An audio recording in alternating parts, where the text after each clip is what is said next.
지난 영상 이후로 정말 많은 분들이 메시지를 보내주셨습니다. 결국 무엇을 심어야 후회하지 않겠느냐는 질문이 가장 많았습니다. 저 역시 그 고민을 오래 했던 사람입니다. 양평에 사는 김영수님은 67의 나이에 처음 텃밭을 시작했습니다. 유행이라는 말만 믿고 나무를 심었다가 3년을 기다린 끝에 결국 베어내야 했다고 합니다. 나무가 문제라기보다 기준 없이 선택한 것이 문제였습니다. 사실 우리에게 필요한 것은 화려한 품종이 아니라 우리 땅과 우리 삶에 맞는 나무입니다. 겨울이 길고 추운 우리나라에서 추위를 견디지 못하는 나무를 심으면 아무리 애정을 쏟아도 마음이 먼저 지치게 됩니다. 또 나이가 들수록 농약을 자주 치고 복잡한 관리를 하는 일은 부담이 됩니다. 그래서 저는 오늘 분명한 기준을 말씀드리려고 합니다. 맛이 있어야 하고 농약 없이도 키울 수 있어야 하며 추위에 강해야 하고 수확량이 넉넉해야 합니다. 이 네 가지를 충족하는 나무라면 텃밭은 더 이상 노동이 아니라 기쁨이 됩니다. 오늘 소개할 10가지 나무는 제가 직접 키워보고 실패도 겪은 뒤 남은 진짜 보물들입니다. 그 중에는 예전에 심지 말라고 했던 나무도 있습니다. 하지만 조건만 맞으면 누구보다 든든한 나무가 됩니다. 이제 천천히 하나씩 이야기해 보겠습니다. 저는 이 시간이 단순히 나무를 고르는 시간이 아니라 앞으로의 시간을 설계하는 시간이 되기를 바랍니다. 앞에서 말씀드린 것처럼 결국 문제는 나무의 이름이 아니라 기준이었습니다. 제천에 사는 이철수님은 70의 나이에 텃밭을 정리하며 이렇게 말씀하셨습니다. 젊을 때는 무엇이든 도전하면 된다고 생각했지만 지금은 손이 덜 가는 것이 가장 큰 장점이라고요. 그 말이 제 마음에 오래 남았습니다. 그래서 저는 4가지 기준을 더 분명하게 정리했습니다. 첫째, 맛입니다. 아무리 몸에 좋다고 해도 가족이 손이 가지 않으면 결국 방치됩니다. 이 심는 나무는 외로워지고 주인은 실망하게 됩니다. 둘째, 농약 없이도 건강하게 자랄 수 있어야 합니다. 나이가 들수록 강한 약품을 다루는 일은 부담이 됩니다. 가능한 한 자연의 힘으로 스스로 견디는 나무가 좋습니다. 셋째, 추위를 견디는 힘입니다. 우리나라 겨울은 생각보다 길고 매섭습니다. 한 해의 성패가 겨울에 달려있다고 해도 과언이 아닙니다. 마지막으로 수확량입니다. 한 그루에서 가족이 나눌 만큼 열매가 맺혀야 기쁨이 배가 됩니다. 이 4가지 기준을 세워놓으니 선택이 훨씬 단순해졌습니다. 많은 나무가 후보에서 자연스럽게 제외되었고 끝까지 남은 나무들만이 오늘 소개할 목록에 올랐습니다. 이제 그 첫 번째 보물을 만나보겠습니다. 그 4가지 기준을 모두 놓고 가장 먼저 떠오른 나무가 바로 무화과입니다. 처음 텃밭을 시작하는 분들에게 무화과는 특별한 의미를 줍니다. 다른 과일나무는 보통 두세 해를 기다려야 열매를 보지만 무화과는 어린 나무라도 그 해에 바로 열매를 맺어줍니다. 기다림이 길지 않다는 사실만으로도 마음이 한결 가벼워집니다. 수원에 사는 박정희님은 63세 베란다에서 무화과를 키우기 시작했습니다. 큰 화분 하나에 심어두었을 뿐인데 여름이 오자 부드럽고 달콤한 열매가 하나둘 달렸다고 합니다. 손주가 놀러 올 때마다 따서 나눠 먹는 그 시간이 그렇게 행복할 수 없었다고 하셨습니다. 무화과는 맛이 자극적이지 않고 속이 편안해 중장년층에게 특히 잘 맞습니다. 식이섬유가 풍부해 아침 간식으로도 부담이 없습니다. 병충해가 많지 않아 농약을 거의 쓰지 않아도 되고 가지치기도 어렵지 않습니다. 다만 추위에는 약한 편이어서 중부 지역에서는 화분 재배 후 겨울에 실내로 옮겨주는 것이 안전합니다. 이런 점만 기억하면 무화과는 텃밭의 첫 성공을 안겨주는 고마운 나무가 됩니다. 이제 달콤함을 넘어 조금 더 개성 있는 나무로 이야기를 이어가 보겠습니다. 무화과가 부드러운 달콤함으로 첫 성공의 기쁨을 안겨준다면 그 다음으로 소개할 보리수나무는 조금 더 강인하고 묵직한 매력을 지닌 나무입니다. 고창에서 전원 생활을 하는 최민수님은 68의 나이에 집둘레를 따라 보리수를 심었습니다. 특별한 기대 없이 시작했지만 몇 해가 지나자 그 선택이 얼마나 현명했는지 알게 되었다고 합니다. 보리수는 병충해가 거의 없어 약을 칠 일이 없고 물을 자주 주지 않아도 스스로 잘 자랍니다. 봄이면 조용히 꽃을 피우고 초여름이 되면 붉은 열매가 주렁주렁 달립니다. 처음 맛보면 약간 낯설지만 달콤함과 은은한 떫은 맛이 어우러져 자꾸 생각나는 맛입니다. 최민수님은 수확한 열매로 잼을 만들고 효소를 담가 이웃과 나눈다고 합니다. 그 과정에서 자연스럽게 사람들과 이야기가 오가고 관계가 깊어진다고 하셨습니다. 보리수는 단순히 열매를 주는 나무가 아니라 마당을 지켜주는 울타리이자 이웃을 이어주는 매개가 됩니다. 손이 많이 가지 않으면서도 존재감이 뚜렷한 나무. 그래서 저는 텃밭에 자리가 있다면 보리수 한 그루는 꼭 권하고 싶습니다. 이제 덩굴을 타고 자라며 또 다른 즐거움을 주는 나무로 이야기를 옮겨보겠습니다. 보리수처럼 관리가 수월하면서도 존재감이 뚜렷한 나무를 경험하고 나면 자연스럽게 덩굴을 타고 자라는 포도나무가 떠오릅니다. 포도는 맛으로는 이미 많은 사람의 사랑을 받는 과일이지만 실제로 키워보면 그 매력은 맛에만 머물지 않습니다. 양평에 사는 김상훈님은 66의 나이에 작은 포도아치를 만들었습니다. 여름이 되자 초록잎이 무성하게 자라 그 아래에 시원한 그늘이 생겼고 손주들은 그 아래에서 책을 읽고 그림을 그렸다고 합니다. 포도는 열매뿐 아니라 공간의 분위기를 바꾸는 힘이 있습니다.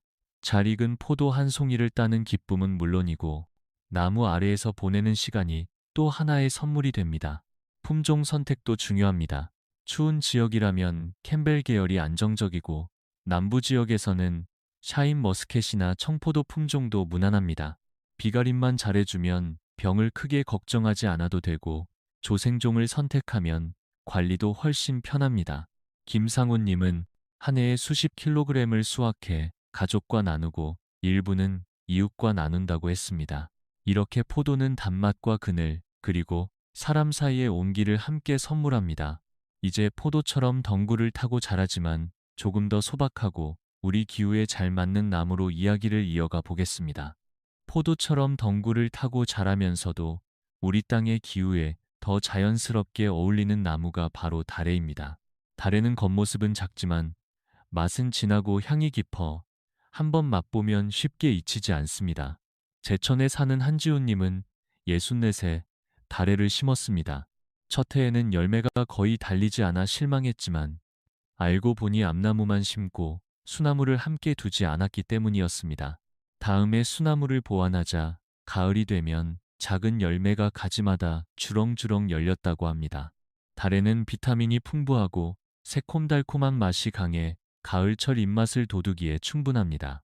무엇보다 추위에 강한 품종이 많아 중부 지역에서도 안정적으로 자랄 수 있습니다.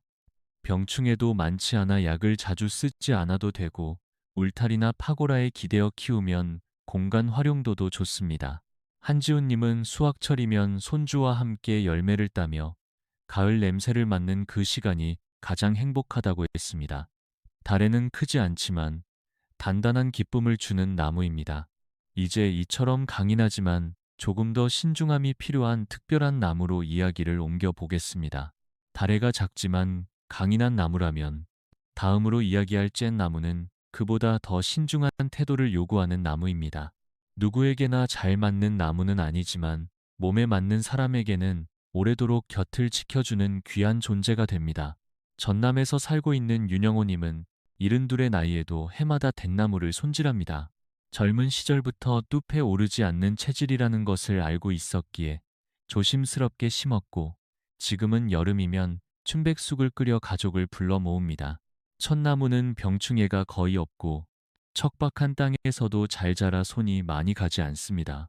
봄에는 연한 순을 따서 나물로 즐길 수 있고 나무는 그늘을 만들어주며 필요할 때는 약재처럼 쓰이기도 합니다.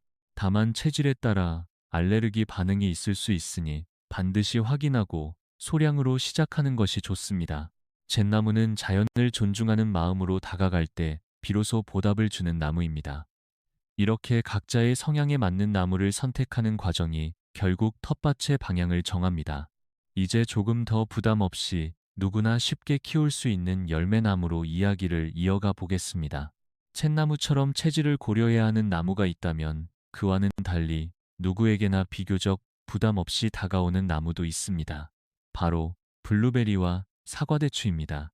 이 두 나무는 관리가 어렵지 않으면서도 수확의 기쁨이 분명해 초보자에게 특히 잘 어울립니다.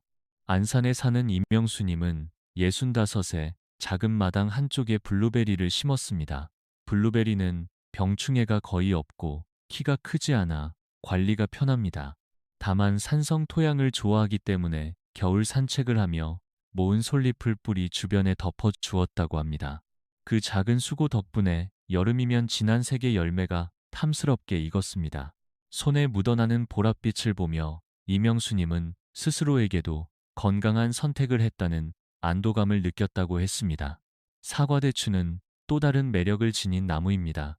김정남님은 69에 처음 이 나무를 심었습니다. 가을이 되자 작은 사과처럼 단단하고 아삭한 열매가 열렸고 그 달콤함에 이웃들도 놀랐다고 합니다. 냉장고에 넣어두면 오래 두고 먹을 수 있어 손님이 올 때마다 자연스럽게 꺼내 나누게 됩니다. 블루베리와 사과대추는 화려하지 않지만 꾸준히 기쁨을 주는 나무입니다. 이제 계절의 변화를 더욱 선명하게 느끼게 해주는 나무로 이야기를 이어가 보겠습니다. 블루베리와 사과대추가 실용적인 만족을 준다면 다음으로 이야기할 준베리와 감나무는 정서적인 울림을 더해주는 나무입니다. 봄의 꽃과 가을의 열매, 그리고 겨울의 여운까지 사계절을 또렷하게 느끼게 해주기 때문입니다. 강원도에 사는 박동현님은 71의 나이에 준베리를 심었습니다. 4월이 되자 하얀 꽃이 조용히 피어 마당이 한층 밝아졌고 초여름에는 작은 열매가 붉게 물들다가 점점 짙은 색으로 익어갔습니다. 아이들은 블루베리와 비슷하지만 더 달콤하다며 손으로 따먹는 재미에 빠졌습니다. 준베리는 특별한 토양을 요구하지 않고 병충해도 많지 않아 관리가 수월합니다.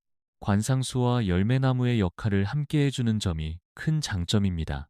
감나무는 또 다른 의미를 지닙니다. 예전에는 남부 지방에서만 잘 자란다고 여겼지만 요즘은 중부 지역에서도 품종을 잘 고르면 충분히 키울 수 있습니다. 박동현님은 손주를 위해 감나무 한 그루를 더 심었습니다. 가을이면 주황빛 열매가 가지마다 달려 마당이 환해지고 겨울에는 곶감을 만들어 두고두고 나눕니다. 감나무는 단순히 과일을 주는 나무가 아니라 세월을 함께 견디는 존재입니다. 이렇게 계절의 흐름을 담아내는 나무를 경험하고 나면 봄을 가장 화사하게 물들이는 나무가 자연스럽게 떠오릅니다. 이제 마지막으로 그 이야기를 나누어 보겠습니다. 감나무가 세월을 담아내는 나무라면 봄을 가장 먼저 화사하게 열어주는 나무는 복숭아입니다. 복숭아 나무는 4월이 되면 분홍빛 꽃으로 마당을 물들이고 그 풍경만으로도 한 해의 시작이 설레게 합니다. 수원에 사는 오세진님은 62의 복숭아를 심었습니다. 처음 3년은 가지를 다듬고 통풍을 신경 쓰며 정성을 들였습니다. 그 시간이 결코 헛되지 않았습니다. 여름이 되자 탐스러운 열매가 가지마다 달렸고 가족은 마당에서 바로 따먹는 달콤함을 처음 경험했습니다. 복숭아는 배수가 잘 되는 토양과 적절한 전정만 지켜주면 비교적 안정적으로 키울 수 있습니다. 조생종을 선택하면 장마 전에 수확이 가능해 병부담도 줄어듭니다. 이렇게 10가지 나무를 돌아보니 결국 공통점은 분명합니다. 화려함보다 안정감, 유행보다 지속성, 그리고 혼자만의 수확이 아니라 함께 나누는 기쁨입니다.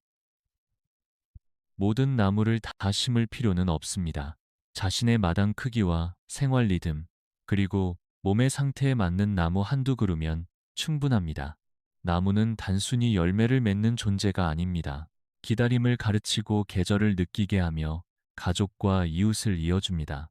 오늘 이 이야기 속에서 한 그루라도 마음에 남는 나무가 있었다면 그 씨앗을 마음속에 먼저 심어보시기 바랍니다. 텃밭은 크지 않아도 됩니다. 그러나 마음을 담아 심은 나무는 시간이 갈수록 삶을 따뜻하게 채워줍니다. 저는 여러분의 마당에 작은 숲이 자라나기를 응원합니다.